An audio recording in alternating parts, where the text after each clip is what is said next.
Chapter 6 Blackberries. What was the diabolical thing that had happened to Mr. Cadaver? Gramps asked. You didn't tell us that yet. I explained that just as Phoebe was going to divulge the purely awful thing that had happened to Mr. Cadaver, her father came home from work and we all sat down to dinner. Me, Phoebe, Mr. and Miss Winterbottom, and Phoebe's sister Prudence. Phoebe's parents reminded me a lot of my other grandparents, the Pickfords. Like the Pickfords, Mr. and Miss Winterbottom spoke quietly, in short sentences, and sat straight up as they ate their food. They were extremely polite to each other, saying, "Yes, Norma," and "Yes, George," and "Would you please pass the potatoes, Phoebe?" and "Wouldn't your guests like another helping?" They were picky about their food. Everything they ate was what my father would call side dishes, potatoes, zucchini, bean salad, and a mystery casserole that I could not identify. They didn't eat meat, and they didn't use butter. They were very much concerned with cholesterol. From what I could gather, Mr. Winterbottom worked in an office, creating road maps. Miss Winterbottom baked and cleaned and did laundry and grocery shopping. I had a funny feeling that Miss Winterbottom did not actually like all this baking and cleaning and laundry and shopping, and I am not quite sure why I had that feeling, because if you just listened to the words she said, it sounded as if she was Miss Supreme Housewife. For example, at one point, Miss Winterbottom said, "I believe I've made more pies in the past week than I can count." She said this in a cheery voice, but afterward, in a small silence, when no one commented on her pies, she gave a soft sigh and looked down at her plate. I thought it was odd that she baked all those pies when she seemed so concerned about cholesterol. A little later she said, "I couldn't find exactly that brand of muesli you like so much, George, but I bought something similar." Mr. Winterbottom kept eating, and again, in the silence, Miss Winterbottom sighed and examined her plate. I was happy for her when she announced that since Phoebe and Prudence were back in school, she thought she would return to work. Apparently, during the school term, she worked part-time at Rocky's Rubber as a receptionist. When no one commented on her going back to work, she sighed again and poked her potatoes. A few times, Miss Winterbottom called her husband Sweetie Pie and Honey Bun. She said, "Would you like more zucchini, Sweetie Pie?" And "Did I make enough potatoes, Honey Bun?" For some reason, that surprised me. Those little names she used. She was dressed in a plain brown skirt and white blouse. On her feet were sensible, wide, flat shoes. She did not wear makeup, even though she had a pleasant, round face and long, curly yellow hair. The main impression I got was that since she was used to being plain and ordinary, that she was not supposed to do anything too shocking. And Mr. Winterbottom was playing the role of father with a capital F. He sat at the head of the table with his white shirt cuffs rolled back neatly. He still wore his red and blue striped tie. His expression was serious, his voice was deep, and his words were clear. "Yes, Norma," he said deeply and clearly. "No, Norma." He looked more like 52 than 38, but this was not something I would ever call to his or Phoebe's attention. Phoebe's sister Prudence was 17 years old, but she acted like her mother. She ate primly, she nodded politely, she smiled after everything she said. It all seemed peculiar. They acted so thumpingly tidy and respectable. After dinner, Phoebe walked me home. She said, "You wouldn't think to look at her, but Miss Cadaver is as strong as an ox." Phoebe looked behind her as if she expected someone to be following us. I have seen her chop down trees and lug the remains clear across her backyard. Do you know what I think? I think maybe she killed Mr. Cadaver and chopped him up and buried him in the backyard. "Phoebe," I said. "Well, I'm just telling you what I think, that's all." That night, as I lay in bed, I thought about Miss Cadaver, and I wanted to believe that she was capable of killing her husband and chopping him into pieces and burying him in the backyard.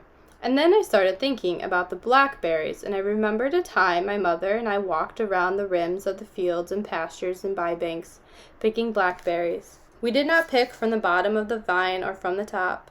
The ones at the bottom were for the rabbits, my mother said, and the ones at the top were for the birds. The ones at people height were for people.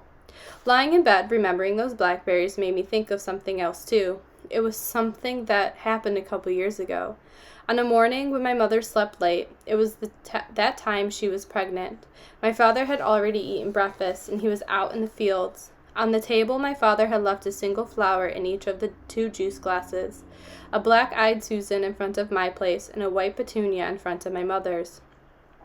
When my mother came into the kitchen that day, she said, "Glory." She bent her face toward each flower. "Let's go find him." We climbed the hill to the barn, crawled between the fence wires, and crossed the field. My father was standing at the far end of the field, his back to us, hands on his hips, looking at a section of fence. My mother slowed down when she saw him. I was right behind her. It looked as if she wanted to creep up and surprise him, so I was quiet too and cautious in my steps. I could hardly keep from giggling. It seemed so daring to be sneaking up on my father, and I was sure my mother was going to throw her arms around him and kiss him and hug him and tell him how much she loved the flower on the kitchen table. My mother always loved anything that normally grows or lives out of doors. Anything. Lizards, trees, cows, caterpillars, birds, flowers, crickets, toads, ants, pigs. Just before we reached my father, he turned around. This startled my mother and threw her off guard. She stopped. "Sugar?" he said. My mother opened her mouth, and I was thinking, "Come on, throw your arms around him, tell him." But before she could speak, my father pointed to the fence and said, "Look at that, a morning's work." He indicated a new length of wire strung between 2 new posts. There was sweat on his face and arms, and then I saw that my mother was crying. My father saw it too. "What?" he said. "Oh, you're too good, John," she said. "You're too good. All you Hiddles are too good. I'll never be so good. I'll never be able to think of all the things." My father looked down at me. "The flowers," I said. "Oh." He put his sweaty arms around her, but she was still crying, and it wasn't what I had imagined it would be. It was all sad instead of happy.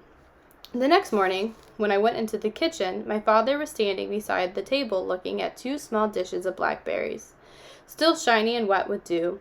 One dish at his place and one at mine. "Thanks," I said. "No, it wasn't me," he said. "It was your mother." Just then she came in from the back porch. My father put his arms around her, and they smooched, and it was all tremendously romantic. I started to turn away, but my mother caught my arm. She pulled me to her and said to me, though it was meant for my father, I think, "See, I'm almost as good as your father." She said it in a shy way, laughing a little. I felt betrayed, and I didn't know why. It is surprising all the things you remember just by eating a blackberry pie. Chapter 7. Illinois. "Well, look ye here," Gramps shouted. "The Illinois state line." He pronounced Illinois, Illinois, exactly the way everyone in Bybanks, Kentucky pronounced it, and hearing that Illinois made me suddenly homesick for Bybanks. "What happened to Indiana?" Graham said. "Why, you gooseberry," Graham said. "That's where we've been the past 3 hours, barreling through Indiana. You've been listening to the story of Peavy and Plum Mist, Indiana. Don't you remember Elkhart? We ate lunch at Elkhart. Don't you remember South Bend? You took a P in South Bend. Why, you missed the entire Hoosier State, you gooseberry." He thought this was very funny. Just then, the road curved. It actually curved. This was a shock. And off to the right was a huge jing-bang mass of water. It was as blue as the bluebells that grow behind the barn in Bybanks. And that water just went on and on. It was all you could see. It looked like a huge blue pasture of water. "Are we at the ocean?" Graham asked. "We're not supposed to be passing the ocean, are we?" "You gooseberry, that's Lake Michigan." Gramps kissed his finger and put it against Graham's cheek. "I sure would like to put my feet in that water," Graham said. Graham swerved across 2 lanes of traffic and onto the exit ramp, and faster than you can milk a cow, we were standing barefoot in the cool water of Lake Michigan.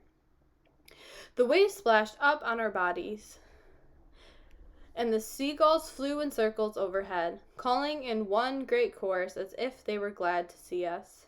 "Huzzah! Huzzah!" Graham said, wriggling her heels into the sand. "Huzzah! Huzzah!"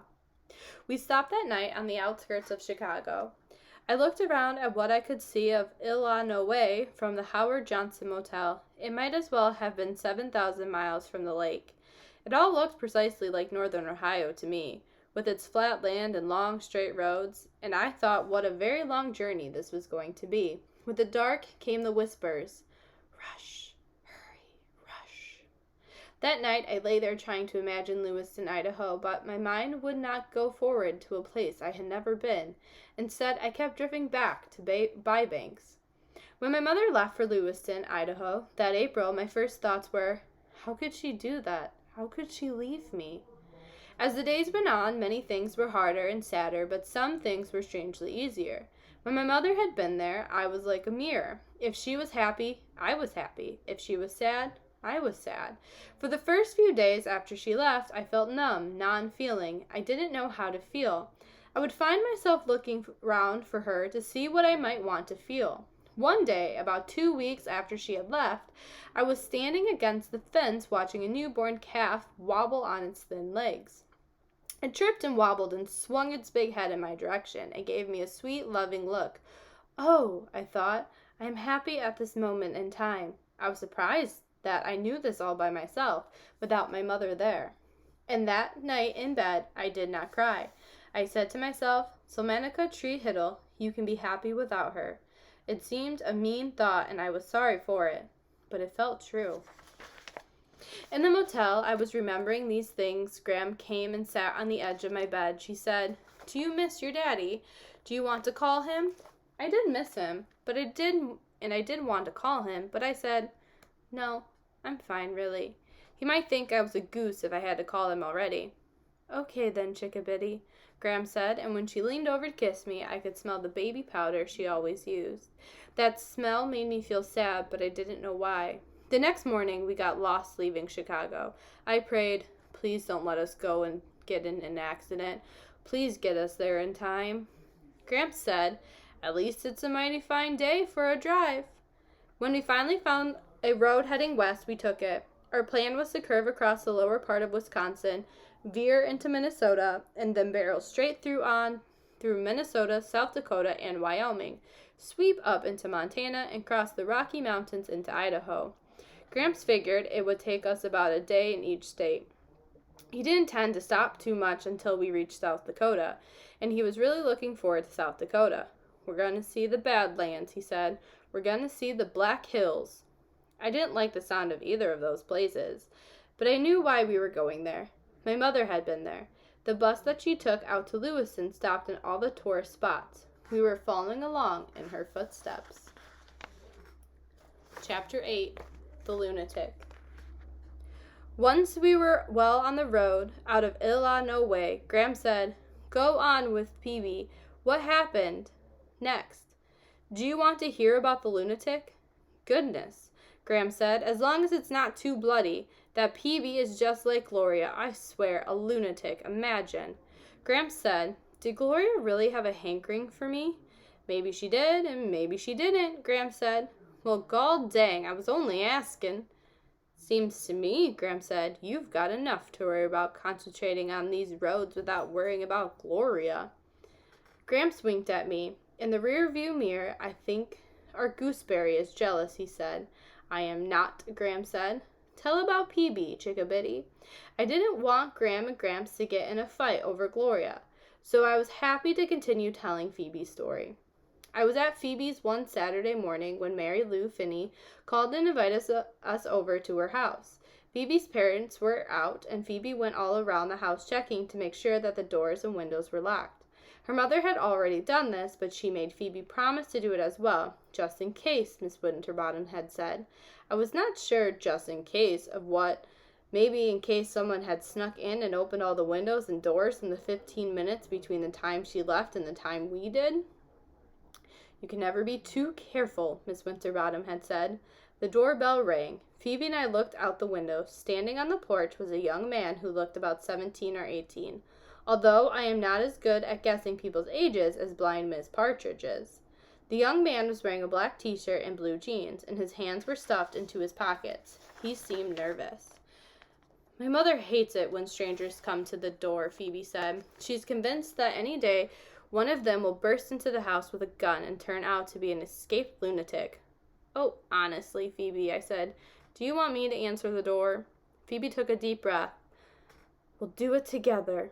She opened the door and said hello in a cool voice. Is this 49 Gray Street? The young man said. Yes, Phoebe said. So the Winterbottoms live here? After Phoebe admitted that yes, it was the Winterbottom residence. She said, "Excuse me a moment, please," and she closed the door. "Sale, do you detect any signs of lunacy? There doesn't appear to be any place he could be hiding a gun. His jeans are really tight. Maybe he has a knife tucked into his socks." Phoebe could really be dramatic. "He isn't wearing any socks," I said. Phoebe opened the door again. The young man said, "I want to see Miss Winterbottom. Is she here or what?" "Yes," Phoebe lied. The young man looked up and down in the street. His hair was curly and mussed, and there were bright pink circles on his cheeks. He wouldn't look us straight in the eye, but instead kept glancing to left and right. "I want to talk to her," he said. "She can't come to the door right now," Phoebe said. I thought he might actually cry when Phoebe said that. He chewed on his lip and blinked 3 or 4 times quickly. "I'll wait," he said. "Just a minute," Phoebe said. Closing the door, she pretended to look for her mother. "Mom!" she called. "Yoo-hoo!" She went upstairs, thumping loudly on the steps. "Mother!" Phoebe and I returned to the door. He was still standing there with his hands in his pockets, staring mournfully at Phoebe's house. "That's strange," Phoebe said to him. "I thought she was here, but she must have gone out. There's a whole lot of other people here, though," she added quickly. "Scads and scads of people, but no Miss Winterbottom." "Is Miss Winterbottom your mother?" he asked. "Yes," Phoebe said. "Would you like me to leave a message?" The little pink circles on his cheeks became even pinker. "No!" he said. "No! I don't think so. No!" He looked up and down the street and then up to the number above the door. "What's your name?" "Phoebe." He repeated her name. "Phoebe Winterbottom." I thought he was going to make a joke about her name, but he didn't. He glanced at me. "Are you a Winterbottom too?" he asked. "No," I said. "I'm a visitor." And then he left. He just turned around, walked slowly down the porch steps and on down the street. We waited until he had turned the corner before we left. We ran all the way to Mary Lou's. Phoebe was certain that the young man was going to ambush us. Honestly, like I said, she has a vivid imagination. Chapter 9. The Message. On the way to Mary Lou's, Phoebe said, "Mary Lou's family is not nearly as civilized as ours." "In what way?" I asked. "Oh, you'll see," Phoebe said. Mary Lou Finney and Ben Finney were both in our class at school. At first I thought they were sister and brother, but Phoebe told me they were cousins, and that Ben was living with Mary Lou's family temporarily. Apparently, there was always at least one stray relative living at the Finneys temporarily. It was complete pandemonium at the Finneys. Mary Lou had an older sister and 3 brothers. In addition, there were her parents and Ben. There were footballs and basketballs lying all over the place, and boys sliding down the banister and leaping over tables and talking with their mouths full, and interrupting everyone with endless questions. Phoebe took one look around and whispered to me, "Mary Lou's parents do not seem to have much control over things."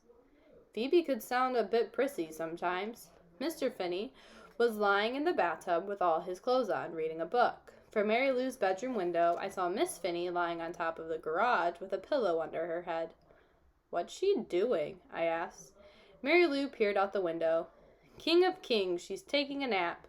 When Mr. Finney got out of the bathtub, he went out in the backyard and tossed a football around with Dennis and Dougie, 2 of Mary Lou's brothers. Mr. Finney shouted, "Over here!" and "That away!" and "Way to go!" The previous weekend, we had a school sports day. Parents were watching their children show off, and there were even some events for their parents too, such as the 3-legged race and pass the grapefruit.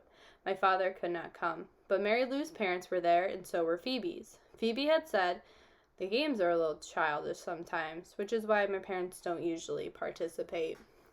Her parents stood on the sidelines while Mr. and Mrs. Finney ran around shouting, "Over here!" and "Way to go!" In the 3-legged race, the Finneys kept falling over. Phoebe said, "I wonder if Mary Lou is embarrassed because of the way her parents are acting." I didn't think it was embarrassing. I thought it was nice, but I didn't say so to Phoebe. I think that deep down Phoebe thought it was nice too, and she wished her own parents would act more like the Finneys. I liked this about Phoebe, that she tried to defend her family. On the day that Phoebe and I met the potential lunatic and then went over to Mary Lou's, a couple other peculiar things happened. We were sitting on the floor of Mary Lou's room, and Phoebe was telling Mary Lou about the mysterious potential lunatic. Mary Lou's brothers, Dennis, Doug, and Tommy, kept dashing in and out of the room, leaping on the bed and squirting us with squirt guns. Mary Lou's cousin Ben was lying on her bed staring at me with his black eyes. They looked like two sparkly black discs set into big, round sockets. His dark eyelashes were long and feathery, casting shadows on his cheeks. "I like your hair," he said to me. "Can you sit on it?" "Yes, if I want to." Ben picked up a piece of paper from Mary Lou's desk, lay back down on the bed, and drew a picture of a lizard-like creature with long black hair that, as it ran down the lizard's back and under its bottom, became a chair with legs. Underneath this, Ben had written, "Salamander sitting on her hair." "Very amusing," Phoebe said. She left the room, and Mary Lou followed her. I turned around to hand the drawing back to Ben, just as he leaned forward and mashed his lips into my collarbone. His lips rested there a moment. My nose was pressed into his hair, which smelled like grapefruit. Then he rolled off the bed, grabbed the drawing, and dashed out of the room. Did he actually kiss my collarbone? And if he did, why did he do that? Was the kiss supposed to land somewhere else, like on my mouth, for example? That was a chilling thought. Had I imagined it? Maybe he merely brushed against me as he was rolling off the bed. On the way home from Mary Lou's that day, Phoebe said, "Wasn't it, well, loud there?" "I didn't mind," I said. "I was thinking of something my father once said to my mother. We'll fill the house up with children. We'll fill it right up to the brim." But they hadn't filled it up. It was just me and them, and then it was just me and my father. When we got back to Phoebe's house, her mother was lying on the couch, dabbing at her eyes with a tissue. "Is something wrong?" Phoebe asked. "Oh, no," Miss Winterbottom said. "Nothing's wrong." Then Phoebe told her mother about the potential lunatic who had come to the house earlier. This news upset Miss Winterbottom. She wanted to know exactly what he had said and what Phoebe said, and what he looked like and how he acted and how Phoebe acted, on and on. At last, Miss Winterbottom said, "I think we better not mention this to your father." She reached forward as if to hug Phoebe, but Phoebe pulled away.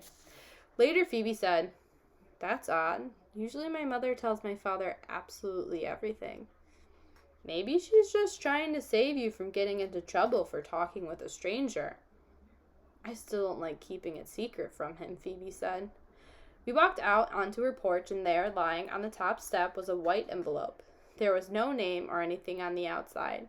I thought it was one of those advertisements for painting your house or cleaning your carpets. Phoebe opened it.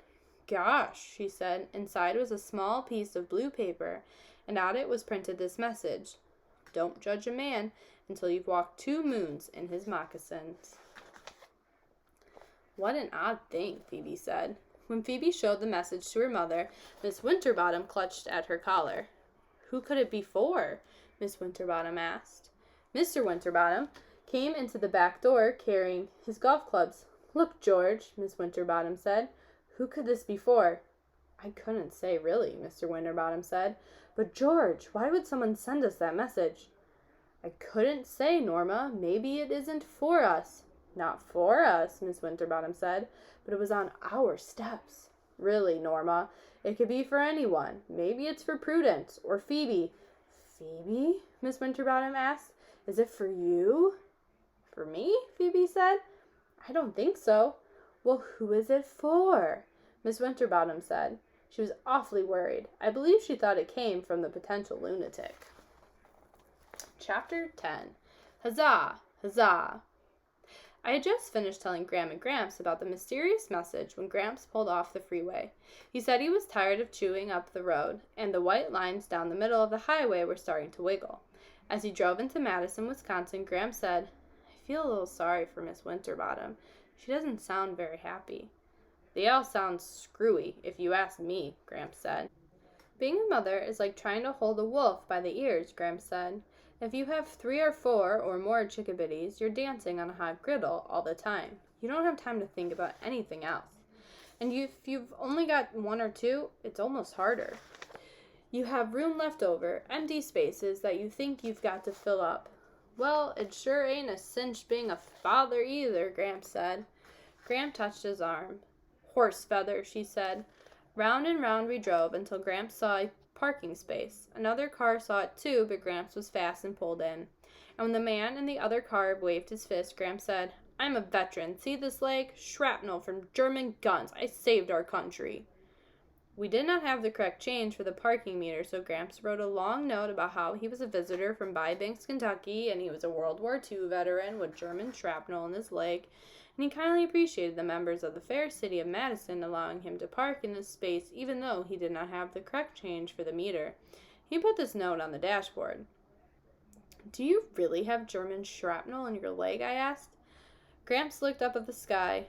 "Mighty nice day," he said. The shrapnel was imaginary. Sometimes I'm a little slow to figure things out.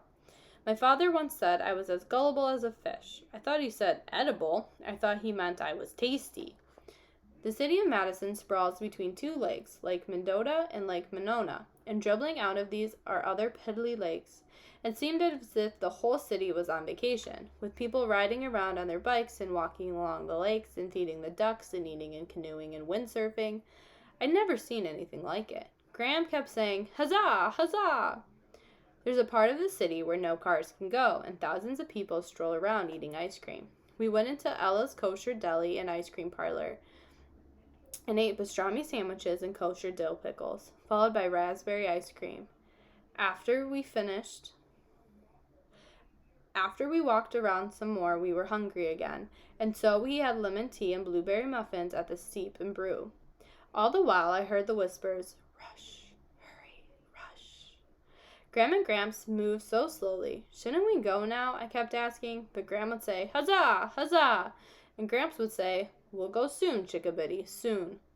"Don't you want to send any postcards?" Graham asked. "No, I do not." "Not even to your daddy?" "No." There was a good reason for this. All along her trip, my mother had sent me postcards. She wrote, "Here I am in the Badlands, missing you terribly," and "This is Mount Rushmore, but I don't see any presidents' faces. I only see yours." The last postcard arrived 2 days after we found out she wasn't coming back. It was from Coeur d'Alene, Idaho. On the front was a picture of a beautiful blue lake surrounded by tall evergreens. On the back she had written, "Tomorrow I'll be in Lewiston. I love you, my Salamanca tree." At last Gramps said, "I sure hate to get back on the road, but time's a-wastin'." Yes, I thought. Yes, yes, yes. Gramps settled back for a nap while I said a few thousand more prayers. And the next thing I knew, Gramps was pulling off the road again. "Looky here," he said, "the Wisconsin Dells." He drove into a fast-barking area and said, "Why don't you two go look around? I'm going to get a little shut-eye." Graham and I poked our noses into an old fort and then sat on the grass watching a group of Native Americans dance and beat drums. My mother had not liked the term Native Americans. She thought it sounded primitive and stiff. She said, "My great-great-grandmother was a Seneca Indian, and I'm proud of it. She wasn't a Seneca Native American. Indian sounds much more brave and elegant."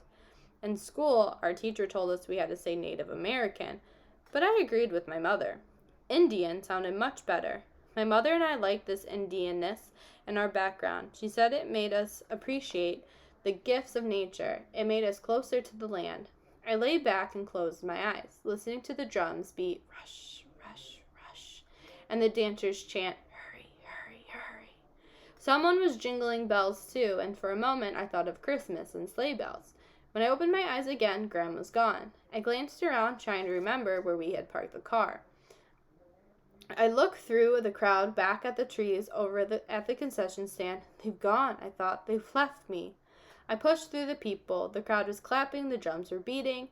I was all turned around and could not remember which way we had come.